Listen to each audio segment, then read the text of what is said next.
Vriende, 'n hartlike goeiemôre van my kant af. Dis voorwaar vanoggend vir my 'n voorreg om op hierdie pragtige Sondagoggend 'n paar oomblikke saam met jou deur te bring. Ons is besig met Pinkster 2024. Teen die tyd weet jy nou al, ons is besig met 'n reeks in die voetspore van 'n onverklaarbaar almagtige God. En as jy dalk vanoggend die eerste keer inskakel by hierdie boodskap, omdat jy normaalweg op 'n Sondagoggend inskakel by die radio en nie bewus was van Pinkster nie, dan wil ek soveel te meer vir jou sê, baie welkom. En mag jy regtig ook vanoggend se reis saam met ons op 'n besondere manier geniet. Voordat ons meer oor die reeks gaan sê en oor ons tema vir vanoggend, kom ons word stil in gebed. Ons Vader wat in die hemel is, Here, dit is voorwaar vir ons 'n wonderlike voorreg om vanoggend ook so saam te wees. Dankie Here dat U 'n God is wat ons kom ontmoet waar ons is.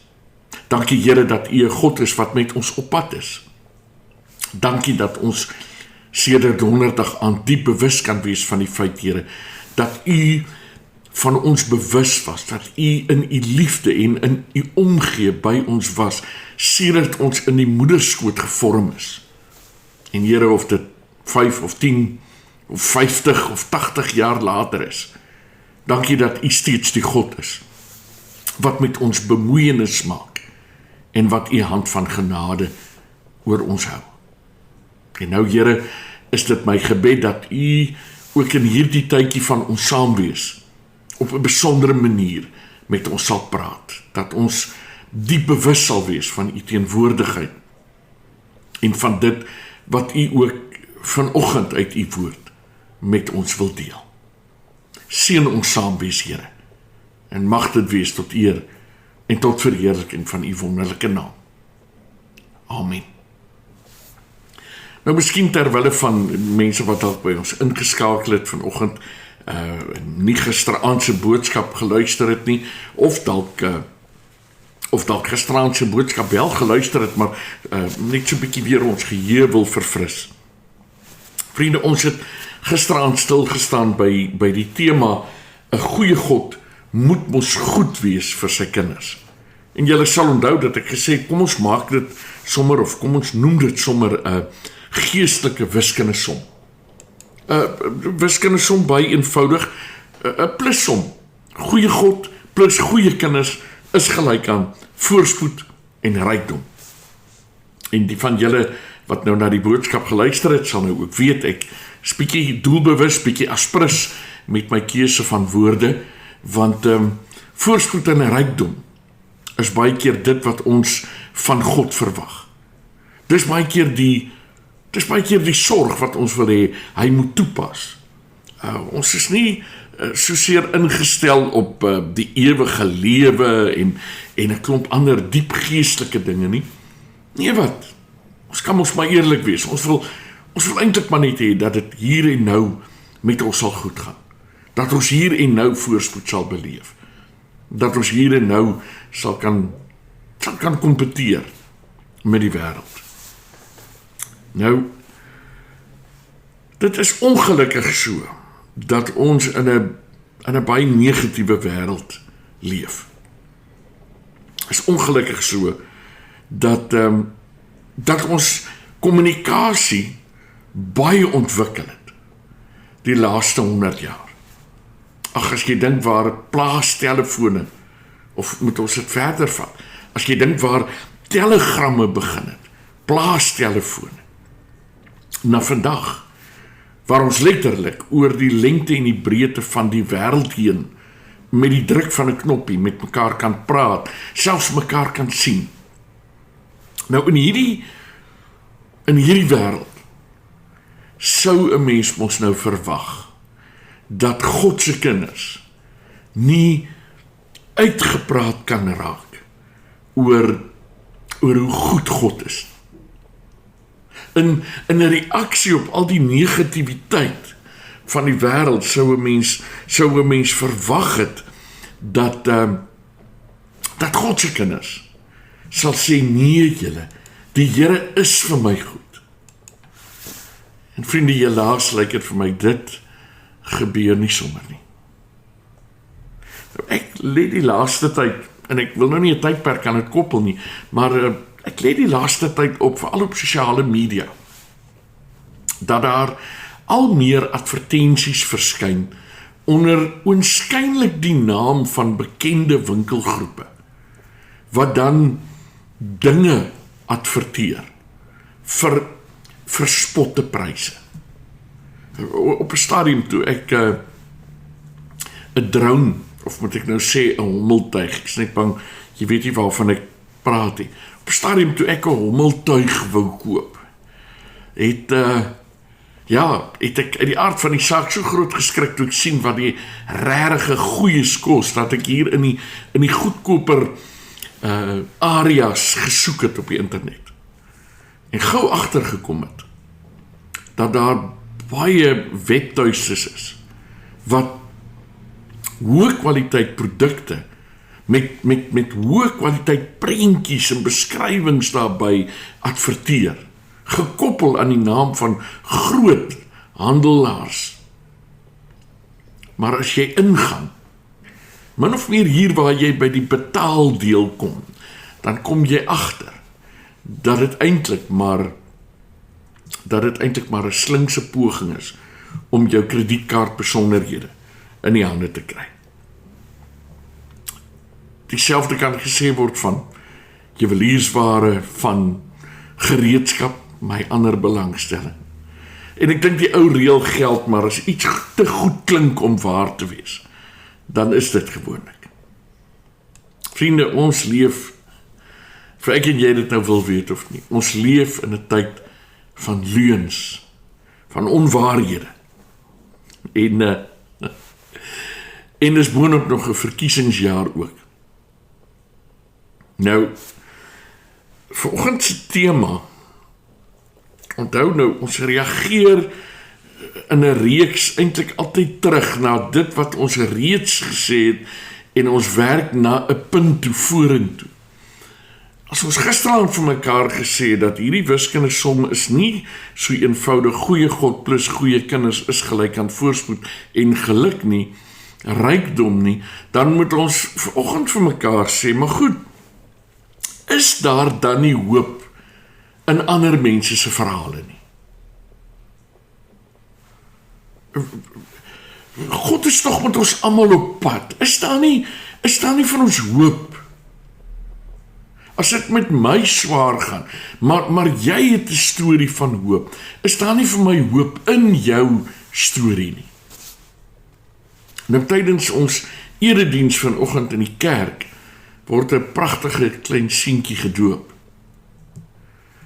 En ons het 'n beleid by die radio om nie oor die doop wat moontlik in verskillende denominasies dalk deur sommige mense as 'n bietjie kontroversieel beleef te word, om daaroor te praat op die radio nie. Maar ek wil vir jou vra, as God dan binne ons verstaan in die NG tradisie vir 'n seentjie en sy ouers kom sê, ek wil jou God wees, lê daar nie vir my hoop in dit nie.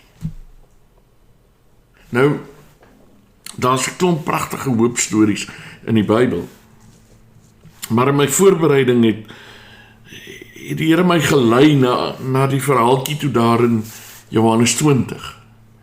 Johannes 20, Jesus het gesterf, hy's begrawe, en nou begin breek die nuus dat hy opgestaan het. Die verskillende evangelies, bietjie verskillende volgorde, maar ons kan ooreenkom dat die vroue by Jesus se graf kom, hulle gaan sê vir die disippels, en dan begin versprei die nuus, en dan begin Jesus self aan die disippels verskyn, daar waar hulle nog, kan ek maar in aanhalingstekens eintlik sê, skuil in die bovertrek, uit vrees vir hulle lewens.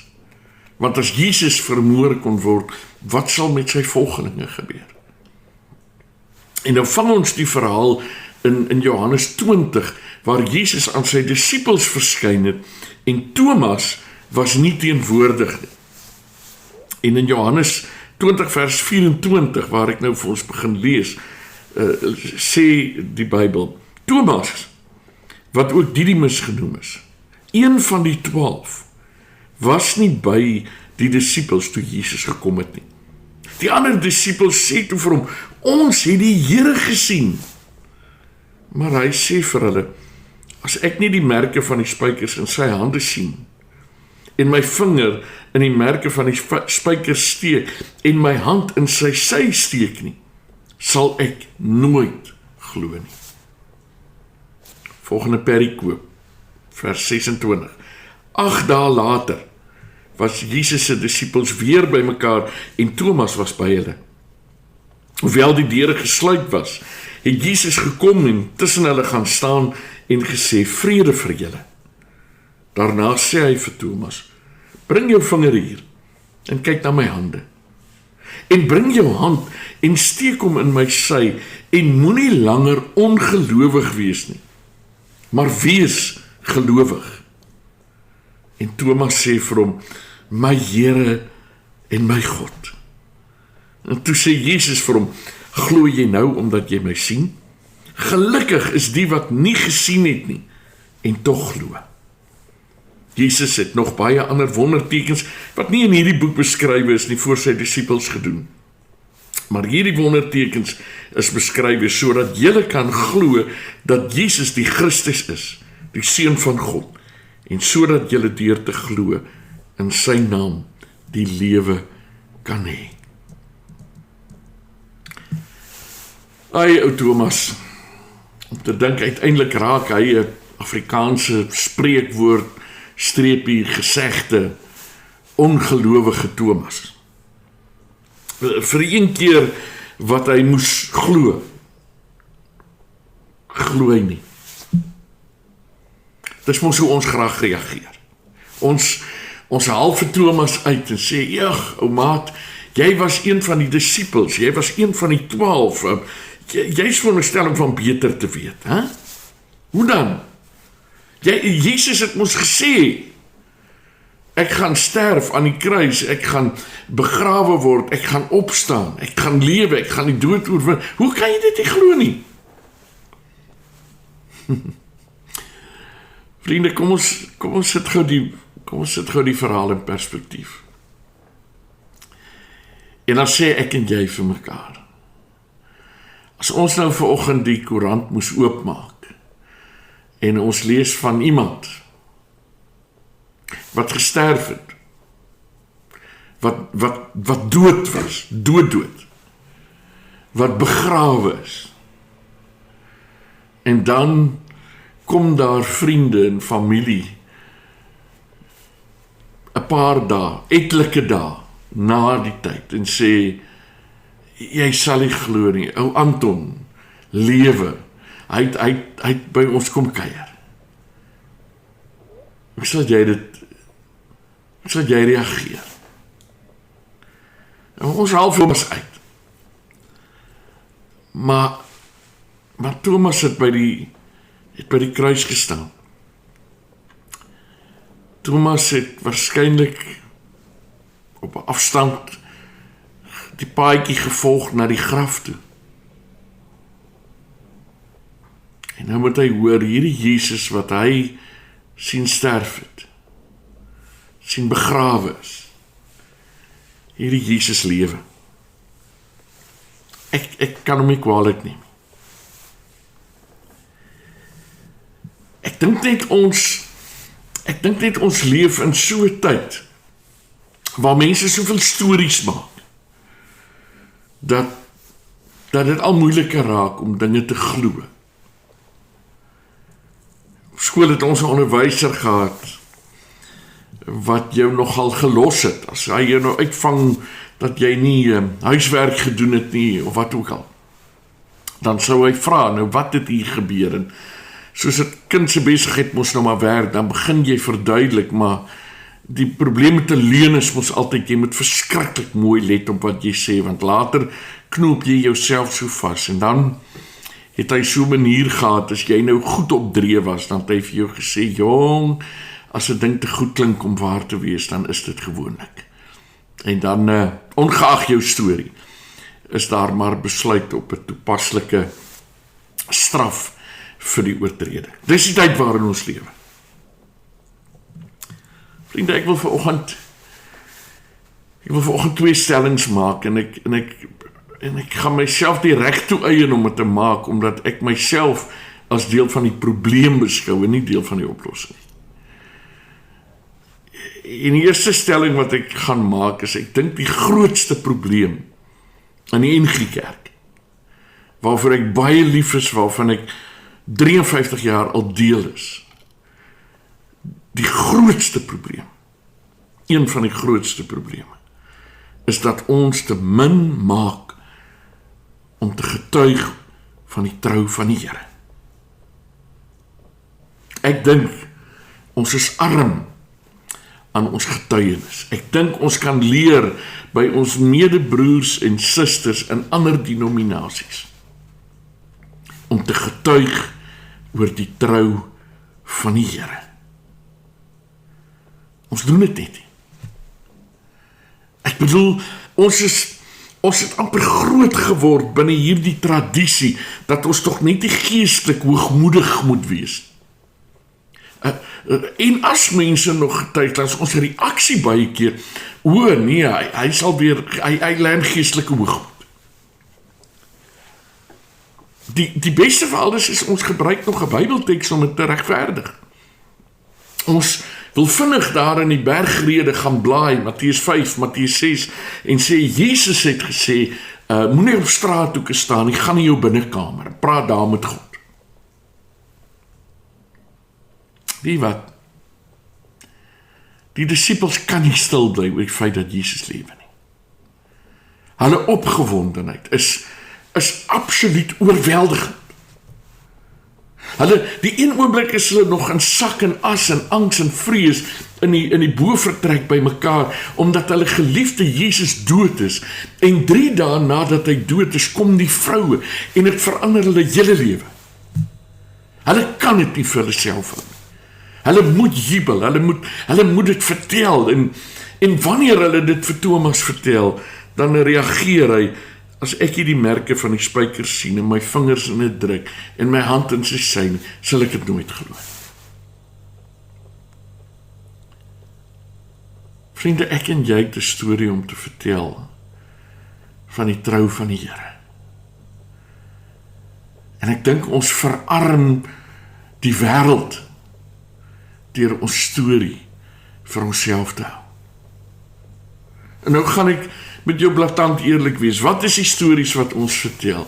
Kyk hoe lyk ons gesprekke by die braaivleisvuur, by die werk, by waar ons ook al mekaar kry, in die winkelrak, in die ry waar ons moet betaal. Hoe lyk ons stories? Ons stories is min of meer altyd, dit gaan so sleg, hierdie land is tot niet, dit is fout, dat is fout, my vrou het weer so gemaak, my man het weer dit gedoen, die kinders is so onmoontlik. Kan ek maar eerlik vir jou vra? Hoeveel keer het jy die afgelope week getuig dat die Here vir jou goed is? Dink gou 'n oomblik. Hoeveel keer het jy vir iemand gesê, die Here is vir my goed? Die Here sorg vir my. Kan ek self sê, jy wat saam met my van donderdag aand af met Pinkster besig is, waar ons gejubel het oor Hemelvaartdag donderdag, Jesus wat opgevaar het om aan die regterhand van God te sit. Wat positief het uit my en jou mond gekom? Wat geloof versterkend het uit my en jou mond gekom? En vriende, ek gaan dit bietjie weier gooi as net die NG Kerk. Want hoewel ons dalk min ruimte daarvoor laat binne ons liturgiese samestelling, dink ek dit is 'n algemene probleem onder Christene. Dat ons net eenvoudig nie praat oor die trou van die Here nie. Ons kla voordat ons God prys. Ons kla voordat ons oor die liefde van die Here getuig. Tweede ding. Ek dink een van die grootste ander foute wat ons maak, is dat ons dit wat God doen, relativeer. Hoeveel keer hoor jy die woord toevallig? Dink gou mooi. Hoeveel keer gebruik jy die woord toevallig?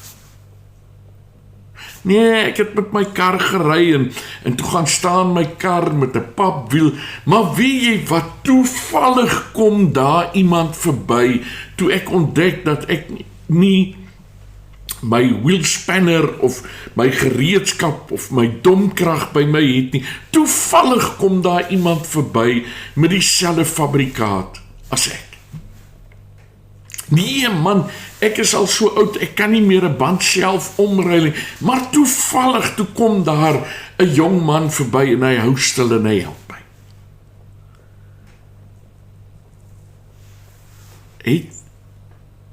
Het jy toe die teëspoed jou tref, het jy nie gebid nie? Ja, nou nie noodwendig hierdie lang kerklike gebed nie, dalk net daar waar jy gaan staan het, ag Here, asseblief help my. Ons kan baie voorbeelde noem. Het jy toevallig daai bevordering gekry? Het jy toevallig daai ekstra verhogingkie gekry of daai prestasiebonusie gekry? Het jy vergeet dat jy 6 maande of 9 maande terug gebid het en gesê, Here, asseblief help ons gesin in ons finansiële uitdaging. En toevallig, toevallig moet jy dit nou kry.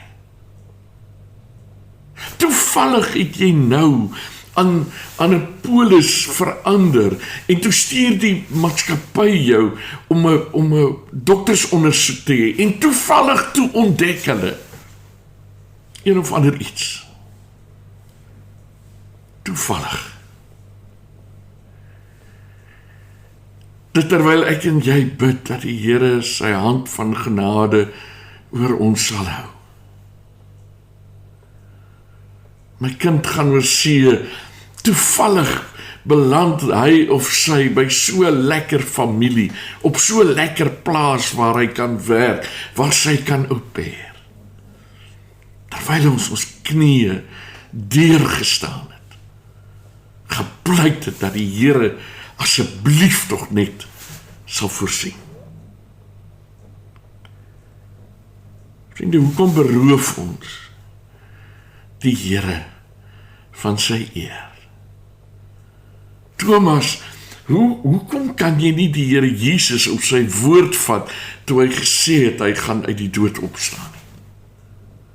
Hier het jy al die getuienis, en jy kies om dit nie te glo nie. Toevallig bestaan nie in my verwysingsraamwerk nie. Vriende, as die Here vir my sê, dat hy van my geboorte af, van voor my geboorte af, al weet van my en sorg vir my, dan kan niks in my lewe toevallig wees nie. Nie slegte ding nie, ook nie goeie dinge nie. Die Here sorg vir my. En dalk het dit tyd geword dat dit ons storie raak. Nie 'n storie van negativiteit nie, maar 'n storie van die trou van die Here. My en jou verhaal is nodig in hierdie dorp, in hierdie gemeenskap, sodat ander mense hoop kan kry. Dalk het ek en jy tot nou toe verkeerdelik gedink dat om te evangeliseer beteken om lang Bybelverse op te sê. Dalk is dit om oor 'n koppie tee te getuig, die Here is my goed.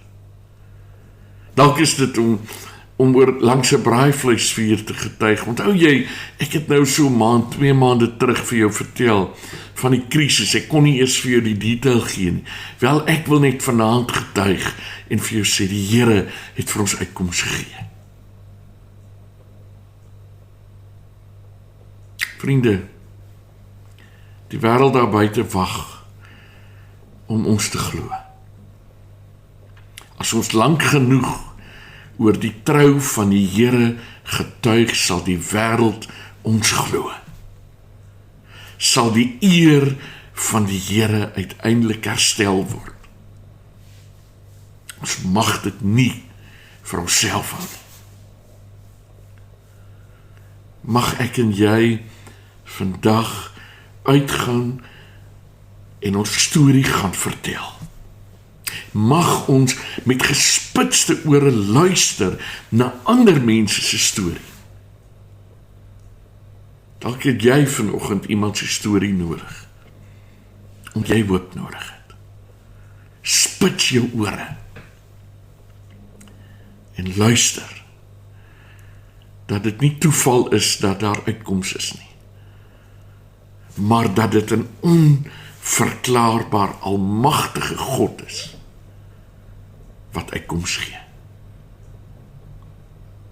Amen. Hemelse Vader, dankie vir die wonderlike liefde. Dankie Here dat U vir ons sorg. Vader, ek wil regtig by U pleit. Gee vir ons die vrymoedigheid om te getuig oor wat U vir ons doen. Ja Here, amper soos U vir Moses gesê het, kom raak ons monde aan, sodat ons onophoudelik kan praat oor wat U doen, oor hoe goed U vir ons is, en oor hoe U ons hoop is. Amen. Vriende, ek gaan jou uitnooi vanaand om 6:00 word ons volgende tema uitgesaai. Ons vra 'n bietjie 'n vraag. As ons nou sê daar's goeie stories van God se trou, dan is die volgende logiese vraag eintlik, maar kom daar soms iets goeds uit ellende? Ons wil nie ellende verklaar nie. Ek het daarom ook al te veel keer gehoor hoe dat mense vir iemand in absolute hartseer sê, jong, hier sal iets goed uitkom. Daar kom altyd iets goed uit ellende. Maar kom ons vra die vraag, kom daar nie tog soms goeie dinge uit my hartseer, uit my teruggeslaan nie? Dit is ons tema vir vanaand. 'n mooi dag vir jou.